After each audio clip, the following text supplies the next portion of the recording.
Hello. पिछले class में हम लोगों ने डिस्कस किया था electric field and potential due to dipole. उसमें हम लोगों ने पहला केस वहाँ पे डिस्कस किया था, फर्स्ट केस।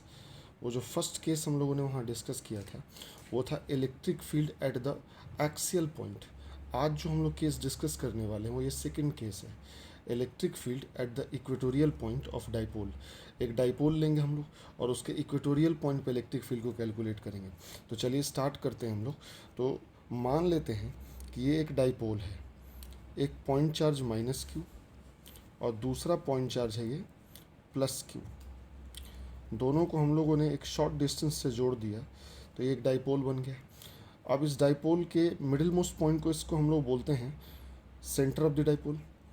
टोटल डिस्टेंस हम लोग 2D मानते थे, तो यहाँ से यहाँ तक का जो ये डिस्टेंस होगा वो D हो जाएगा और यहाँ से यहाँ तक का जो दूरी होगा ये भी D हो जाएगा। तो total distance between the charges is 2D। यहाँ पे दिखाई दे रहा है हम लोग को। अब आपको मालूम है कि माइनस क्यू से प्लस क्यू की तरफ ये वाला लाइन अगर हम एक्सटेंड कर देते हैं, ये लाइन एक्सटेंड होता है तो इसको हम लोग बोलते हैं एक्सिस ऑफ द डाइपोल। और यहाँ पे इलेक्ट्रिक फील्ड हम लोग ऑलरेडी कैलकुलेट कर चुके हैं। अब आज जो हम लोग इलेक्ट्रिक फील्ड निकालने वाले हैं वो इक्वेटोरियल लाइन पे निकालने वाले हैं। तो इक्वेटोरियल लाइन इसका क्या होता है, तो ये सेंटर पे अगर एक परपेंडिकुलर खड़ा कर दिया जाए इस तरीक़ा से, सेंटर पे अगर एक परपेंडिकुलर खड़ा कर दिया जाए तो ये जो परपेंडिकुलर लाइन है इसी को हम लोग बोलते हैं इक्वेटोरियल लाइन, या ब्रॉड साइड ऑन पॉइंट भी बोलते हैं हम लोग इसको। और ये पॉइंट इक्वेटोरियल पॉइंट बोला जाता है।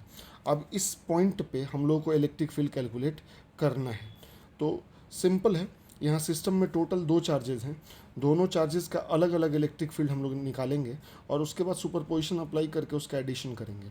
तो ये सेंटर से हम लोग मान लेते हैं कि सेंटर से इस पॉइंट का जो दूरी है वो है आर डिस्टेंस है ये सेंटर से।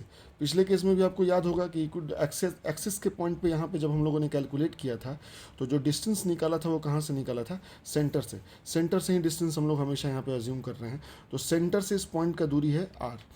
अब सबसे पहला जो इलेक्ट्रिक फील्ड प्रोड्यूस करेगा ये माइनस चार्ज यहाँ प्रोड्यूस करेगा और दूसरा इलेक्ट्रिक फील्ड ये प्लस चार्ज प्रोड्यूस करेगा। तो दोनों एक एक करके हम लोग निकाल लेते हैं।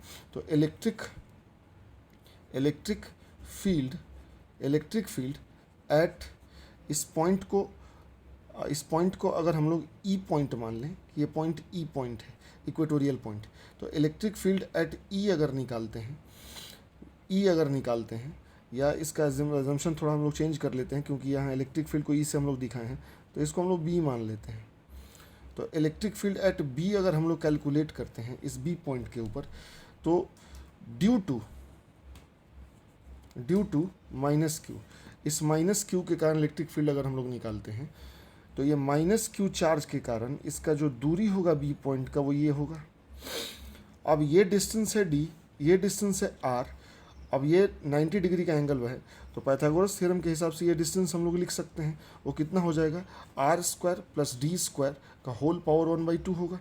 तो हम लोग इसके कारण यहाँ इलेक्ट्रिक फील्ड लिख रहे हैं। तो इस इलेक्ट्रिक फील्ड को अगर हम E1 मान लें तो ये इलेक्ट्रिक फील्ड कितना हो जाएगा, के क्यू बाई डिस्टेंस का स्क्वायर, और डिस्टेंस का स्क्वायर कितना, R square plus D square, और होल पावर इसका होता था 1/2 और टोटल का स्क्वायर कर दोगे आप तो ये पावर कैंसिल आउट हो जाएगा। तो फाइनली ये कितना आ जाएगा, K Q divided by R square plus D square. Simply ये E1 निकला, electric field due to minus Q charge. अब उसी तरीक़ा से ये जो चार्ज है प्लस क्यू, ये भी यहाँ पे कुछ ना कुछ इलेक्ट्रिक फील्ड प्रोड्यूस करेगा। तो इस इलेक्ट्रिक फील्ड को निकालना है तो हम लोग इस लाइन को ऐसे जोड़ लेते हैं। तो ये लाइन जैसे ही हम लोग जोड़ लेंगे तो ये दूरी भी उतना ही होगा जितना ये था, क्योंकि ये भी डी है और ये भी आर है। तो electric field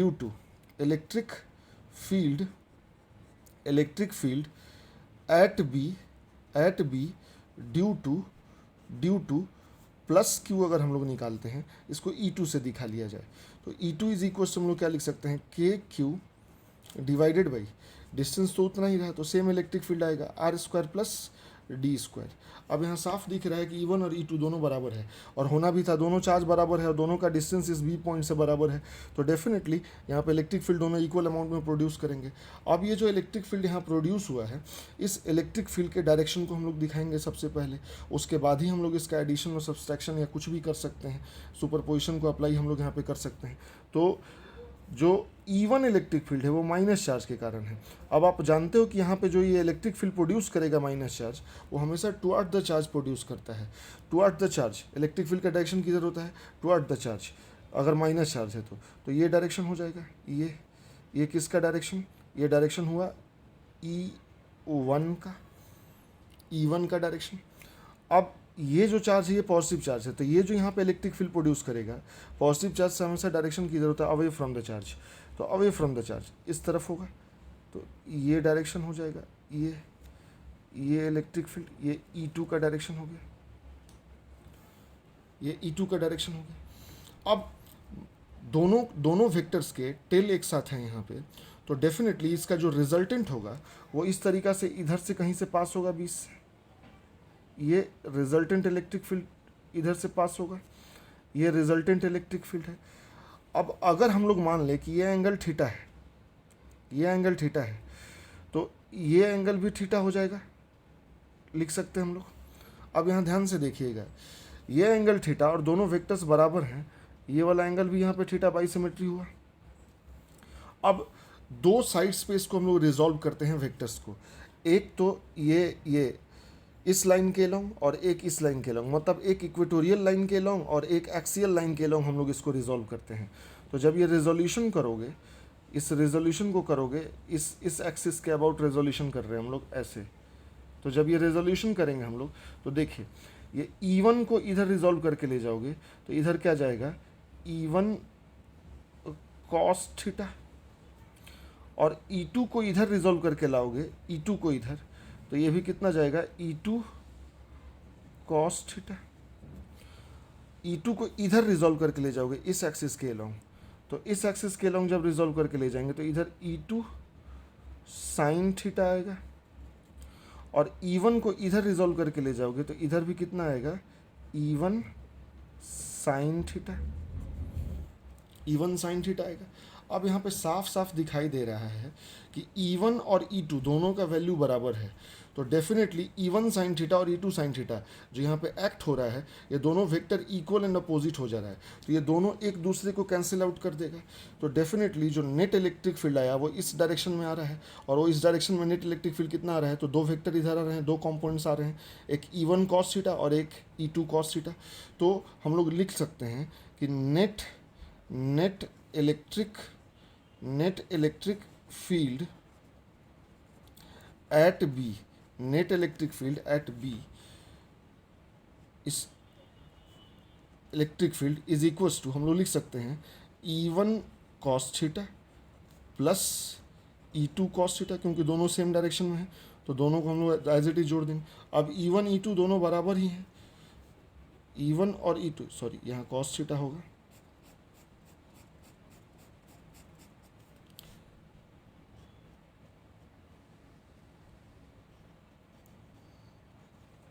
E1 cos theta, E2 cos theta. अब E1 कॉस थीटा और E2 कॉस थीटा ये दोनों तो बराबर है, क्योंकि E1 E2 बराबर ही है, तो इसको सिंपली हम लोग कुछ भी लिख सकते हैं, 2E1 कॉस थीटा लिख देते हैं, या 2E2 कॉस थीटा भी लिख सकते हो। E1 का वैल्यू आपके पास मालूम है, तो यहाँ से 2 E1 का वैल्यू पुट करते हैं, तो KQ divided by R square plus D square, और कॉस थीटा जो ये है कॉस थीटा, इस कॉस थीटा का वैल्यू आप पुट कर सकते हो, इस कॉस थीटा के वैल्यू को यहाँ से इस ट्रायंगल से, ये जो ट्रायंगल है इस ट्रायंगल में कॉस थीटा अगर आप लिखोगे तो बेस अपॉन हाइपोटेनस, ये बेस कितना है? बेस D है, तो हम लोग कॉस थीटा को यहाँ क्या लिख सकते हैं? D बाई बेस D है, और ये हाइपोटेनस कितना हो जाएगा? R square plus D square का पावर 1/2। अब ये यहाँ पे पावर 1 है और यहाँ पे पावर 1/2 है, तो सिंपली इसको मल्टीप्लाई कर दीजिए, तो KQ इनटू ऊपर में आया 2D divided by R square plus D square का होल पावर 1+1/2 3/2 हो गया। 1+1/2 इसको हम लोग 3/2 लिख सकते हैं। तो यहाँ Q इंटू 2D, ये नेट इलेक्ट्रिक फील्ड आया इक्वेटोरियल पॉइंट पे, ये Q इंटू 2D जो आया, Q इंटू 2D, ये Q इंटू 2D क्या है? डाइपोल मोमेंट है। Charge into distance between the charges, charge into distance between the charges, इसको हम लोग डाइपोल मोमेंट बोलते हैं। तो आप इसको ऐसे भी लिख सकते हो, K P/r² plus D square का होल पावर 3/2 भी लिख सकते हो। ये फाइनल एक्सप्रेशन अपना निकल के आ गया for the electric field at the equatorial point. आप यहाँ डिस्टेंस फ्रॉम द सेंटर याद रखना है कि ये जो आर है, ये आर क्या है? डिस्टेंस फ्रॉम द सेंटर है। और ये जो डी है, ये डी क्या है? ये डी जो है वो डाइपोल के चार्जेस के बीच का जो दूरी है उसका हाफ है। ये टोटल डिस्टेंस नहीं है चार्ज के बीच का, ये half of the distance between the charges है। तो यहाँ पे इस फार्मूला को यूज़ करते वक्त ध्यान रखना। और के का वैल्यू आप जानते हो, इन एयर 9 × 10⁹ होता है, या 1/4 पाई आप सेलेन नॉट आप पुट कर सकते हो, दोनों में से कुछ भी आप रख सकते हो। अब हम लोग आपसे पूछा जाए कि इस इलेक्ट्रिक फील्ड का डायरेक्शन किधर है, तो इस इलेक्ट्रिक फील्ड के डायरेक्शन के बारे में अगर हम लोग चर्चा करें तो हम लोग बोल सकते हैं, यहाँ दिखाई दे रहा है आपको कि -Q से +Q, ये वाला जो डायरेक्शन है, ये डायरेक्शन -Q से +Q, ये डायरेक्शन किसका होता है?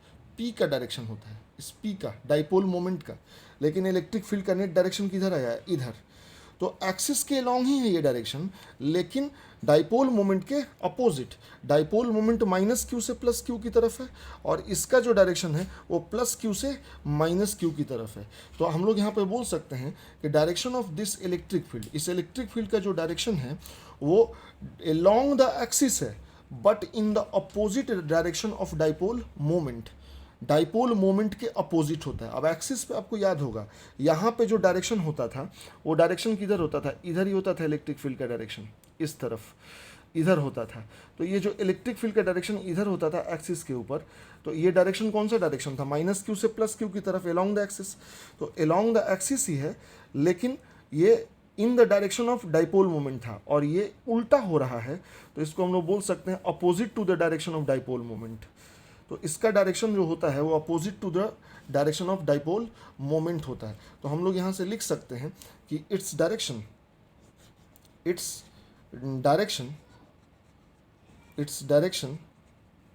Is opposite to the direction of P vector, dipole moment vector. Its direction is opposite to the direction of dipole moment P vector. अब आप चाहें तो इसका स्क्रीनशॉट ले सकते हैं। ये डेरिवेशन है पूरा का पूरा यहाँ पे अपने पास, जो कि electric field at the equatorial point हम लोगों ने कैलकुलेट कर लिया, उसका डायरेक्शन भी हम लोगों ने दिखा लिया। अब इसमें हम लोग केसेस को डिस्कस करेंगे। अब केसेस को कैसे डिस्कस करेंगे, तो देखिए केसेस को हम लोग यहाँ पे डिस्कस करने वाले हैं।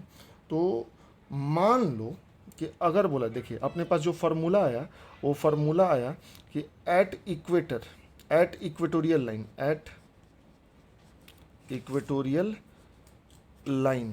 इक्वेटोरियल लाइन पे जो इलेक्ट्रिक फील्ड होता है ये होता है K ×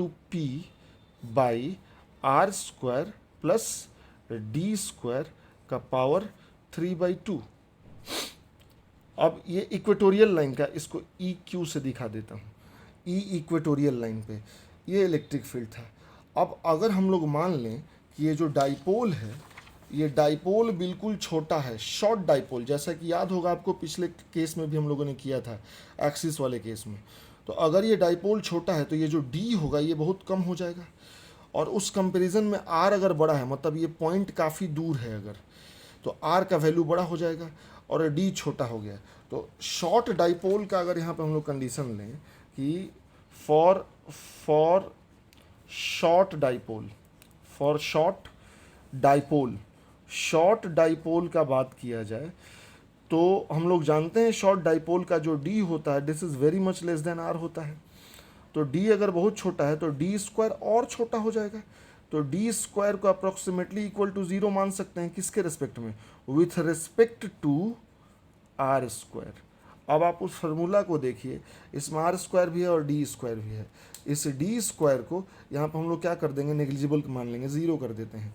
तो यहाँ जो फार्मूला आया ई इक्वेटोरियल लाइन का, जो फार्मूला आया शॉर्ट डाइपोल के लिए, वो क्या आया, के पी बाई, इसको ज़ीरो करिएगा तो आर स्क्वायर का पावर 3/2 बचा। ये 2 से 2 कैंसिल आउट हो गया, तो ई इक्वेटोरियल यहाँ पे जो आया वो कितना आ गया, के पी बाई आर क्यूब, के पी बाई आर क्यूब। तो ये फार्मूला हम लोग तब यूज़ करेंगे जब डाइपोल शॉर्ट हो, क्वेश्चन में गिवन हो कि डाइपोल इज शॉर्ट। लेकिन लॉन्ग डाइपोल के लिए फार्मूला हम लोग नहीं यूज़ करेंगे। लॉन्ग डाइपोल या जनरल डाइपोल, डाइपोल वैसे लॉन्ग होता नहीं है, लेकिन जनरल कोई डाइपोल अगर दिया जाए तो जनरल डाइपोल के लिए ये इक्वेशन यूज़ करोगे, शॉर्ट डाइपोल के लिए ये इक्वेशन यूज़ करोगे। अब याद करो कि for short dipole, for short dipole के लिए ई एक्सिस पे अगर निकाले थे हम लोग, ई एक्सिस पे जब हम लोग कैलकुलेट किए थे तो एक्सियल लाइन पे कितना आया था, के 2p बाई आर क्यूब आया था, अगर ध्यान हो तो के 2p बाई आर क्यूब आया था। अब यहाँ से एक रिलेशन आपको दिखाई देगा कि शॉर्ट डाइपोल के लिए इक्वेटोरियल लाइन पे अगर आप काम कर रहे हो तो इक्वेटोरियल लाइन पे के पी बाई आर क्यूब होता है, और शॉर्ट डाइपोल के लिए एक्सिस के किसी पॉइंट पे निकाल रहे हो तो के 2p बाई आर क्यूब होता है। अब ये डेफिनेटली ये 2 का फैक्टर आ जा रहा है यहाँ पे। तो अब इन दोनों इक्वेशन को यूज़ करके हम लोग क्या लिख सकते हैं कि ई एक्सिस मतलब electric field at the axis is equals to 2 into electric field at the equator, electric field at the equatorial line. तो अगर electric field at the equatorial line आपको दिया हो तो उसमें 2 सीधे मल्टीप्लाई कर दीजिए, तो electric field at the axial line आप निकाल सकते हो। लेकिन ये तब करोगे जब डाइपोल कैसा हो, शॉर्ट हो, क्योंकि ये कंडीशंस हम लोगों ने शॉर्ट डाइपोल के लिए यूज़ किया है। शॉर्ट डाइपोल, अगर इस फार्मूला को आपको वेक्टर फॉर्म में लिखना है, मतलब डायरेक्शन को दिखाते हुए, तो आप इसको ऐसे लिख सकते हो, क्योंकि एक्सिस पे जो इलेक्ट्रिक फील्ड होता है, एक्सिस के पॉइंट पे उसका डायरेक्शन पी के डायरेक्शन में ही होता है, और इक्वेटर पे जो इलेक्ट्रिक फील्ड होता था उसका डायरेक्शन पी के अपोजिट होता था। जैसे कि अभी हम लोग डिस्कस कर चुके हैं कि इक्वेटर पे डायरेक्शन इधर है और एक्सिस पे डायरेक्शन इधर है, तो दोनों एक दूसरे के अपोजिट जा रहा है। तो इस रिलेशन को आप वेक्टर फॉर्म में लिखोगे तो ऐसे लिख सकते हो कि E axis is equals to -2 E equator, और आप यहाँ पे वेक्टर लगा दीजिए।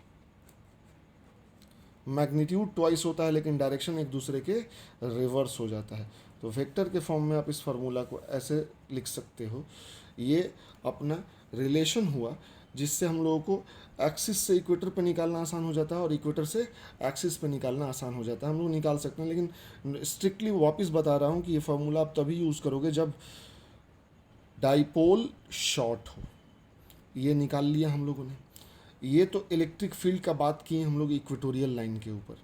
अब हम लोग बात करते हैं electric potential at the equatorial line. Electric potential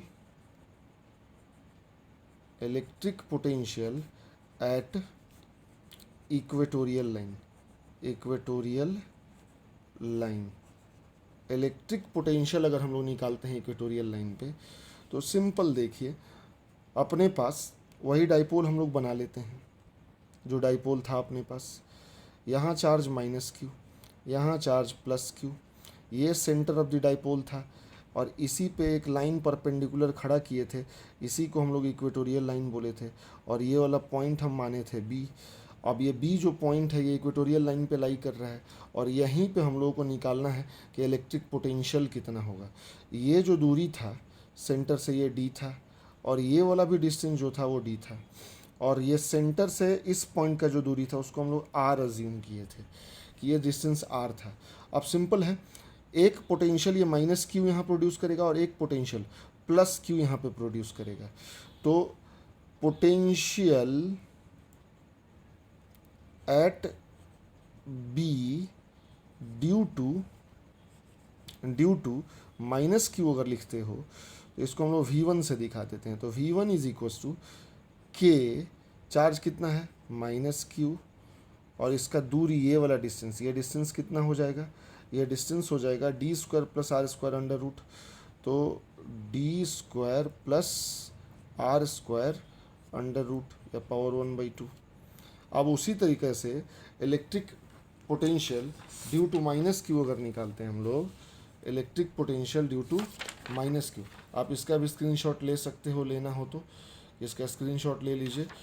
अब अगर हम लोग बात करें electric potential due to plus Q at B point, तो देखिए इस फिगर को वापस से,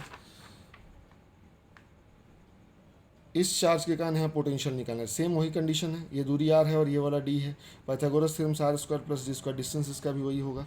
तो हम लोग इसका पोटेंशियल को V2 मान लें अगर, तो V2 इज इक्वल टू लिख सकते हैं के, चार्ज तो ये प्लस क्यू है और यहाँ साइन के साथ पुट करना होता है हम लोग को, plus Q divided by R square plus D square का power 1/2, R square plus D square का पावर 1/2, ये डिस्टेंस हो गया। अब दोनों पोटेंशियल हम लोगों ने निकाल लिया कि इस पॉइंट पे दो पोटेंशियल था, दोनों पोटेंशियल हम लोगों ने कैलकुलेट कर लिया, एक पोटेंशियल माइनस क्यू के कारण, एक पोटेंशियल प्लस क्यू के कारण। तो सिंपली हम लोग यहाँ पे लिख सकते हैं कि यहाँ पे कि total potential at B V B is equals to, ये तो स्केलर क्वांटिटी है तो स्केलर के तरीके से डायरेक्ट जोड़ दीजिए, V1 प्लस V2, दोनों में के क्यू कॉमन है, basically K Q by R square plus D square का पावर 1/2, और वो भी है K Q by R square plus D square का पावर 1/2, ये कैंसिल आउट हो जाएंगे, नेट पोटेंशियल कितना हुआ 0। तो इक्वेटोरियल लाइन पे जो डाइपोल होता है वो कोई पोटेंशियल प्रोड्यूस नहीं करता है, ये ध्यान में रखिएगा। इक्वेटोरियल लाइन पे डाइपोल कोई पोटेंशियल प्रोड्यूस नहीं करता है, क्योंकि इसमें साइन था प्लस और इसमें साइन था माइनस, और प्लस और माइनस और दोनों पोटेंशियल्स बराबर हैं तो जोड़ेंगे तो डेफिनेटली नेट पोटेंशियल इस पॉइंट पे 0 निकलेगा। तो इक्वेटोरियल लाइन पे हमेशा पोटेंशियल क्या होता है 0। अब फाइनली इस टॉपिक को हम लोग फिनिश करने से पहले, इलेक्ट्रिक फील्ड और पोटेंशियल का जो ये टॉपिक है इसको फिनिश करने से पहले, इस डाइपोल का रैंडम पॉइंट पे हम लोग इलेक्ट्रिक फील्ड और पोटेंशियल के लिए एक फार्मूला जान लेते हैं।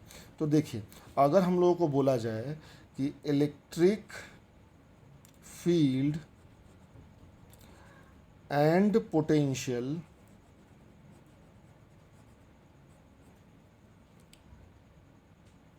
एट एनी रैंडम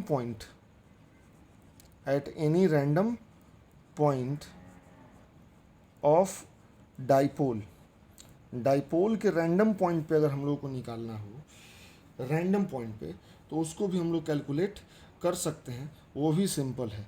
देखिए, मान लीजिए ये फिगर के हिसाब से समझिए कि ये एक डाइपोल है, minus Q and plus Q, centre of the dipole, और यहाँ से ये वाला दूरी d और ये वाला दूरी d। अब ये जो लाइन होता है ये तो इक्वेटोरियल लाइन है डाइपोल का, और ये जो लाइन होता है ये एक्सियल लाइन है, ये एक्सिस है डाइपोल का, और ये डाइपोल का इक्वेटोरियल लाइन है, इक्वेटोरियल लाइन है ये सेंटर ऑफ द डाइपोल है। अब मान लीजिए यहाँ तो हम लोग इलेक्ट्रिक फील्ड पोटेंशियल दोनों का फार्मूला निकाल चुके हैं, यहाँ पे भी इलेक्ट्रिक फील्ड और पोटेंशियल इस लाइन पे भी हम लोग निकाल चुके हैं। अब अगर कोई रैंडम पॉइंट हो, जैसे यहाँ पे कोई पॉइंट दे दिया जाए, या यहाँ पे कोई पॉइंट दे दिया जाए।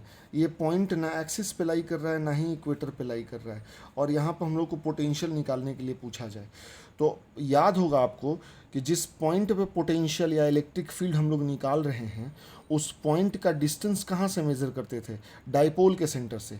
तो सबसे पहले डाइपोल के सेंटर से इसको एक स्ट्रेट लाइन से ज्वाइन कर देंगे हम लोग। ये स्ट्रेट लाइन से ज्वाइन कर दिया हमने। अब ये सेंटर से जो यहाँ तक का दूरी था इसको हम लोग क्या मानते थे? आर, ऐसे मान सकते हैं। अगर यहाँ निकाल रहे हो तो आप ऐसे ज्वाइन कर दीजिए, ये वाला डिस्टेंस आर हो जाएगा रैंडम किसी भी पॉइंट पे। अब इस पॉइंट पे, ये पॉइंट जो है इस पॉइंट पे मान लीजिए पॉइंट आर पॉइंट है, रैंडम पॉइंट। अब इस आर पॉइंट पे यहाँ पे हमको इलेक्ट्रिक फील्ड लिखना है, तो ये इलेक्ट्रिक फील्ड आसानी से हम लोग लिख सकते हैं। कैसे लिख सकते हैं? तो देखिए, इलेक्ट्रिक फील्ड एट आर अगर हमें लिखना है तो सबसे पहले क्या करिएगा कि डाइपोल मोमेंट का डायरेक्शन चेक करिएगा। डाइपोल मोमेंट का डायरेक्शन तो इधर है, माइनस क्यू से प्लस क्यू की तरफ, माइनस क्यू से प्लस क्यू की तरफ। तो ये डाइपोल मोमेंट का डायरेक्शन है, पी का डायरेक्शन, पी वेक्टर का डायरेक्शन। अब इस पी वेक्टर के साथ ये जो वेक्टर है, मतलब इस पॉइंट का, इसको अगर ओरिजिन मान लिया जाए तो ओरिजिन के रिस्पेक्ट में इस पॉइंट का ये पोजीशन वेक्टर बन जाएगा।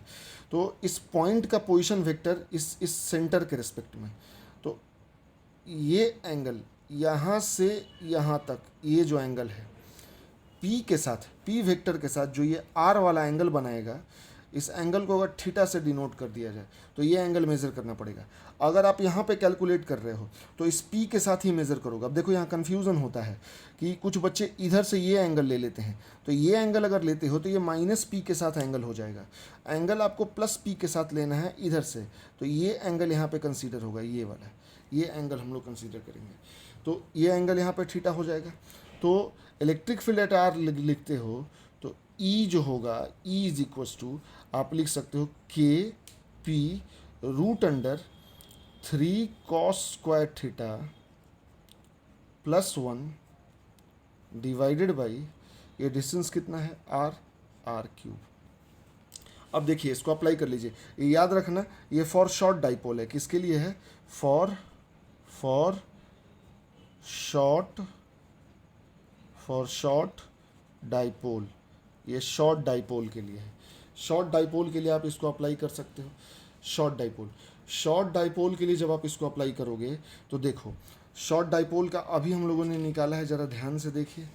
शॉर्ट डाइपोल के लिए यहाँ पे सारा केसेस हम लोगों ने पढ़ा था कि इक्वेटोरियल लाइन पे इलेक्ट्रिक फील्ड कितना था? के पी बाई आर क्यूब, के पी बाई आर क्यूब। अब यहाँ चेक करो, क्रॉस चेक करो कि इक्वेटोरियल लाइन पे जाओगे, मतलब इस पॉइंट पे जाओगे, इस पॉइंट पे, तो ये जो एंगल होगा ये कितना हो जाएगा? ये एंगल 90 हो जाएगा। तो ऐसे लिख सकते हैं हम लोग कि एट इक्वेटर जो ये थीटा होगा ये कितना हो जाएगा? 90 हो जाएगा। और अगर थीटा 90 हो गया तो इलेक्ट्रिक फील्ड एट इक्वेटर, यहाँ थीटा 90 पुट गया, कॉस 90 0 हो गया। तो यहाँ रूट अंडर यहाँ कितना आ गया अपने पास? कॉस 90 0, रूट अंडर 1 आया। तो ये फाइनल, ये पूरा का पूरा रूट अंडर 1 का मतलब 1 हो गया। तो ये फाइनल कितना मिला हम लोगों को? के पी बाई आर क्यूब मिला। यही चीज़ यहाँ पे भी था शॉर्ट डाइपोल के लिए, के पी बाई आर क्यूब। यहाँ थीटा को 90 पुट करोगे तो अब अगर आपसे बोला जाए कि पोटेंशियल निकालो, कि वी एट इक्वेटर निकालो, इक्वेटर पे पोटेंशियल निकालो, तो सॉरी, पोटेंशियल का बाद में करेंगे हम लोग, अभी इलेक्ट्रिक फील्ड का बात कर लेते हैं। कि अब इलेक्ट्रिक फील्ड एक्सिस पे निकालने के लिए अगर आपसे बोला जाए कि electric field at the axis निकालो, ई एट द एक्सिस निकालो, तो अब यहाँ देखो ध्यान से कि एट एक्सिस पे जब हम लोग जाएंगे तो ये पॉइंट आप एक्सिस पे शिफ्ट करो। तो एक्सिस पे जब ये पॉइंट को शिफ्ट करोगे तो ये थीटा एंगल कितना हो जाएगा?